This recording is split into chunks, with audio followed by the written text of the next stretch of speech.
Hello, welcome back to our YouTube channel. In this video, this is going to be the first video in the ACT playlist. In this video, I'm going to be going over 5 ACT math questions from previous tests. I feel these 5 questions are very important to know how to be able to solve. And these questions cover a lot of the important skills and concepts tested on the ACT math. Without wasting any time, let's get into it. So, question 17. The function y equals 2 sine 6 pi x is graphed in the standard xy coordinate plane for x radians in the interval 0 less than or equal to x less than or equal to 1. And the question is, what are the period and amplitude of the function? So you're given both the function and the graph. You're given both the function equation, and you're given both the graph of the function. So you could find the period and amplitude using either the graph or the equation, but it is important to know how to use them both. So for this problem, we'll get our answer using the equation, and then we'll just double check it with the graph. So let's do the amplitude first.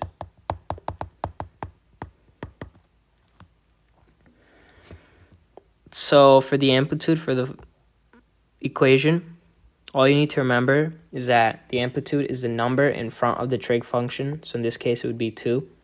The trig function, I mean sine. So the thing in front of sine. That's all the amplitude is. So if it was like 6 cos 8 pi x, in this scenario, the amplitude would be 6. So for this problem, the amplitude is 2. Now let's check that using the graph. For the graph, the thing to remember is that the amplitude is the distance from the midline to a peak. So the midline is y equals 0. I'll just graph it right here. And then a peak could be like right there. Just put that down. Yeah. So a peak could be like right there.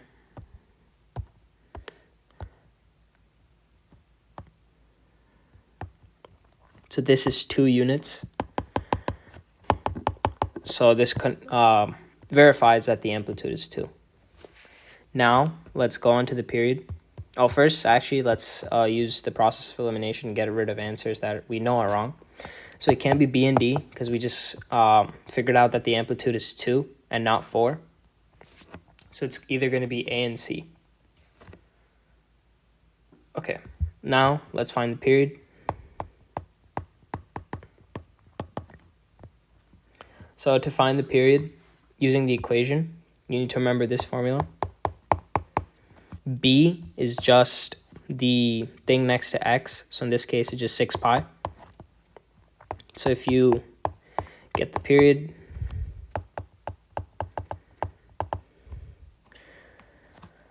you get 1/3 as the pi's cancel out, and 2 6 simplifies to 1/3. Just period formula. 2 pi over b is a period formula. So the period is 1/3 for this problem. So we can get rid of C. That lets us know our answer is A. Now we can double check that in the graph. So for the period in a graph, if you're trying to find the period using the graph, the thing to remember is that the period is like the horizontal distance from a point when it replicates itself in like the cycle of the function. So what I mean by that is like, let's say you have like, I'm gonna get rid of these lines. Okay. So if you have like this point right here, this point basically like replicates itself in the function here. This point replicates here. This distance would be your period. Or if you wanted to replicate this in the function, you want to see where it replicates, it would be this distance. So that distance is 1/3. And we got that using the equation. But even in the graph, if you were to go based off your answer choices, it can't be 3 because the interval goes from 0 to 1. So that means this whole distance is 0 to 1. And we know that the period has to be less than the whole like interval, right? So it can't be 3. That means it has to be 1/3. So 17 is A. Now let's move on to question 18. Question 18 tests your ability to manipulate variables to solve for like a single variable. So I always recommend pausing the video and trying this question by yourself first. But now I'm gonna solve the equation. I'm gonna solve the question. So question 18. It says, which of the following gives the solution to c parentheses x minus h parentheses equals q, and we are solving for x. So for these type of questions, since you're solving for x, you should always try to get x by itself. So in this case, try to like simplify it in a way that gets like x isolated to the most possible you can. So what I mean by that is, when I first see this problem, I would get c to the other side, so I can just get rid of one variable. So I can get rid of one variable on the left side, which just leaves x minus h equals q over c. And now if I want to solve for x, I just have to add h to the other side. And this is much simpler because earlier, if I like distributed it and if I distributed the c to the x and the h, it would become messy. So always you should try to like find the simplest way to get your variable by itself, or close to almost by itself. So that answer matches with G. So 18 is G. All right. On to question 25. Consider the repeating decimal 0.7412 in expanded form. What is a 3/23 digit to the right of the decimal point? So for this problem, first let's write 0.7412 in expanded form. So this would just be this. Oh, so also something to keep in mind is so in this case, the line is above 7412. That just means 7412 is going to repeat. So whatever numbers are underneath the line, that is what's going to repeat. So for example, if you had like 0.07 and there was a line above the 7, it would be 0.777. That just means only the 7 is going to repeat. So the expanded form of this, obviously it's going to be infinite, but this is good enough. So for these type of problems, you should be able to like recognize a pattern. So if we were to label the digit numbers, let's do that. This would be the first digit, this would be the second digit, third, fourth, fifth, sixth, seventh, eighth, ninth, 10th, 11th digit. So, this is the 11th digit, and then this is the 12th digit. Okay, so a pattern to recognize here is that if you notice how the first digit is 7, the 5th digit is also 7, and then the 9th digit is also 7. The second digit is 4, and then the 6th digit is 4. It all increases by 4. So every 4 digits, the number repeats. So this, I want you to specifically look at 2.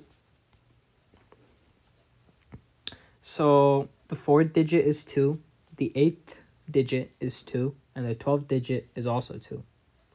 So why that's useful is because 4, 8, and 12, they're all multiples of 4.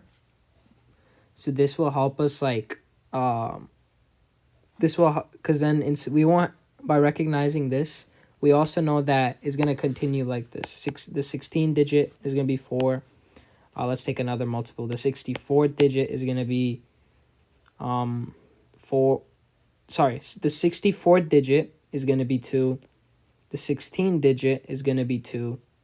The 256th digit is going to be 2. And then you get the idea. And then more multiples are going to also be 2.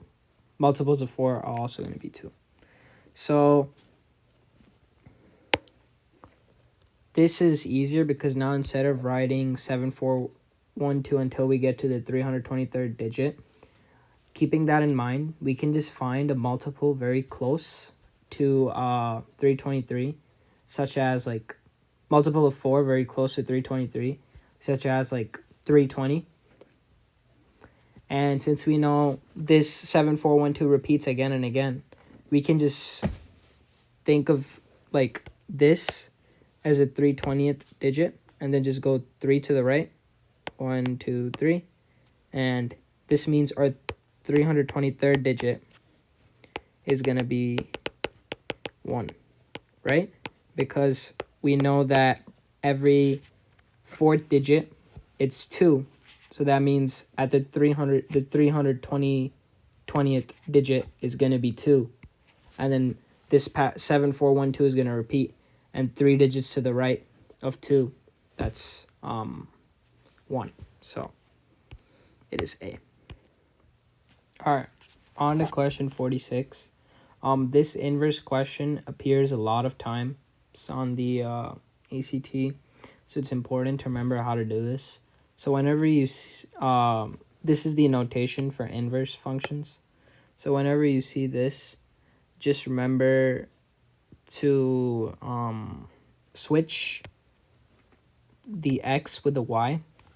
So here's what I mean. So instead of an x, put a y there, y to the 5th, and set that equal to x. Because in this case, it's y equals x to the 5th, but now it's y to the 5th equals x. This is what an inverse function is. Your input and outputs are basically like switched. So now just solve for y.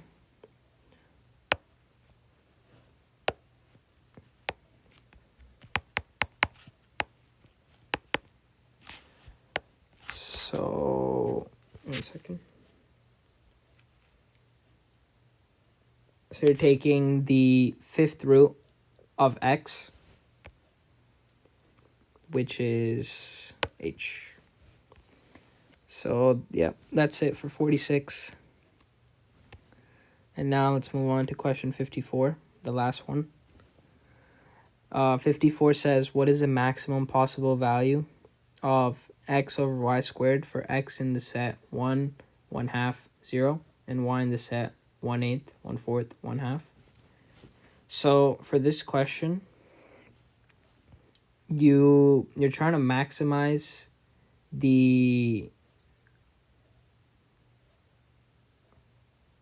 you're trying to maximize x over y squared, right? Which means you want the numerator to be the greatest, right? Because then the fraction is going to be the greatest.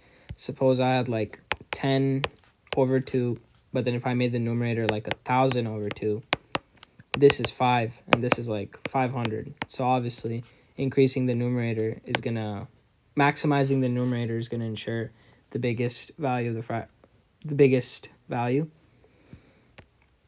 And you want this to be the smallest because, I'll give you another example.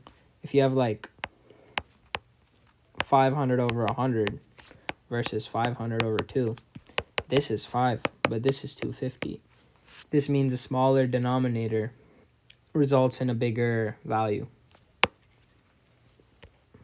So you're basically going to maximize this. So pick the biggest value from the set for x and pick the smallest value for the set for y. So the biggest value from the set for x is 1. So it's going to be 1 over. And then the smallest value for y, which is 1/8. Don't get confused with 1/2. The smallest value in that set is 1/8. So 1/8 squared, because it's y squared, x over y squared. And you get 1 over 64, which is this, and then you get 64. So the greatest value in the set, the maximum possible value is 64. And that's your answer. So these are the 5 problems that I feel are very important to know. And I hope my explanations make sense. And thank you for watching.